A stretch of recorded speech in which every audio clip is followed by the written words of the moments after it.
Heute zeige ich euch die Umrüstung von einer bestehenden Stromschutzschaltung in eine DIMM-Schaltung. Hierfür benutzen wir unseren digital einstellbaren Multifunktions-DIMM-Schalter, den EUD12D-UC. Der Vorteil ist, dass ihr euch mit einer gedimmten Beleuchtung nun die perfekte Atmosphäre schaffen könnt. Und jetzt zeige ich euch die Umrüstung. Wir befinden uns hier im Keller, wo wir einen S12100 durch einen EUD12D-UC ersetzt haben. Die Anschlüsse am EUD12D-UC lauten wie folgt. L und N ist die Spannungsversorgung des Geräts, hier müssen 230 Volt angeschlossen werden. A1 ist der Tastdraht und da dieser galvanisch getrennt ist von der Versorgungsspannung, benötigt er hier noch einen Gegenpotential, in unserem Fall der N.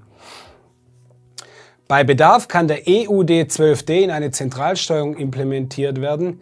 Hierfür können die Zentraleingänge E1 für zentral ein, F1 für zentral aus und da dieser ebenfalls galvanisch getrennt ist, benötigt er hier noch das Gegenpotential auf E2. Bei Bedarf können bis zu 9 Stück LUD12-230 Volt Leistungserweiterungen an den Klemmen X1, X2 angeschlossen werden.